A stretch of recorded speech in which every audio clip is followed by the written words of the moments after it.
जब भी बयान की बात आती है तो जनरली जो पुलिस अधिकारी होते हैं वो फ़ोन कर देते हैं कि थाने पर आ जाइए, आपका बयान लेना है। ये गवाहों के बयान की बात हो रही है।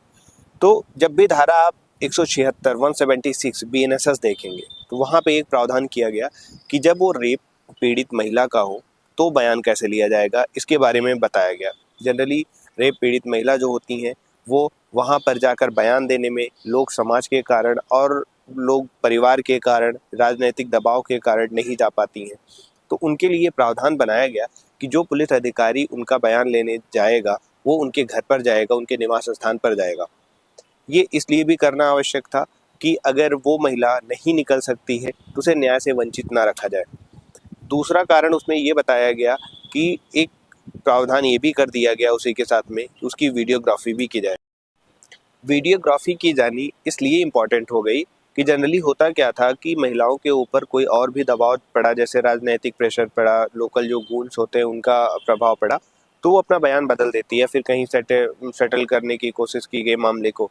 तो कहा गया कि अगर पुलिस अधिकारी को ये लगता है वहाँ पे इनकी रिकॉर्डिंग भी कर ली जानी चाहिए, ऐसा संदिग्ध मामला है ये, तो वहाँ पे पुलिस अधिकारी को कहा गया आप वीडियोग्राफी भी करवाइए और वीडियोग्राफी करा करके आप सुनिश्चित करिए और इसको कोर्ट में ले जा करके स्थायी रूप से रखवाइए, एक रिकॉर्ड मेंटेन कराइए ताकि आने वाले ट्रायल में इसका उपयोग किया जा सके और दोषी को सजा दी जा सके।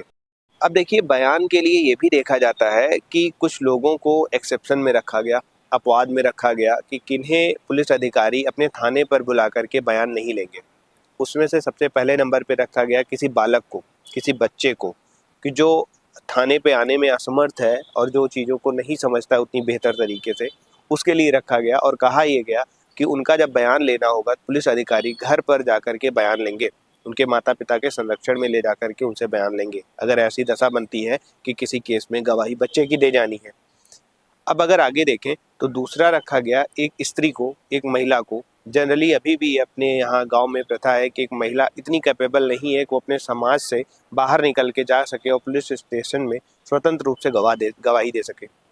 अब उनके लिए क्या कहा गया कि अगर वैसी स्थिति बनती है कि कोई महिला है तो उसके लिए भी आप क्या करेंगे, उसके निवास स्थान पर जाएंगे और उनके संरक्षकों के सामने उनका बयान लेंगे।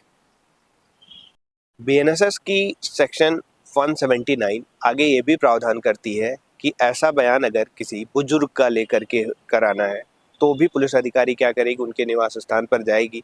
जनरली ये होता है कि कोई आदमी है और वो इतना बुजुर्ग है जो कोर्ट में आने में या फिर कहीं अन्य जगह जाने में, थाने पर जाने में असमर्थ है या फिर किसी बीमारी के कारण असमर्थ है, तो भी पुलिस अधिकारी क्या करेंगे, उनके निवास स्थान पर जाएंगे। और चौथा रखा गया उसमें एक विकलांग को, जो हैंडीकैप है, जो वहाँ तक जाने में असमर्थ है, तो उसके लिए भी पुलिस अधिकारी वहाँ पे जाएंगे और उनका बयान खुद ही रजिस्टर्ड करेंगे। इसमें एक और अच्छा प्रावधान आगे जोड़ा गया है, अगर देखेंगे आप तो उसमें ये लिखा गया है कि बार बार जब गवाही देने आदमी जाता है तो उसके पैसे खर्च होते हैं। जो आदमी थाने पर जाता है तो उसके लिए कहा गया है कि जो थाने जाने का जो खर्चा है वो भी पुलिस अधिकारी से दिलवाया जाएगा। जनरली ये व्यवहारिक जीवन में नहीं दिखता है, लेकिन ये प्रावधान है कि खर्चा उन्हें ही दिलवाया जाना चाहिए। Thank you.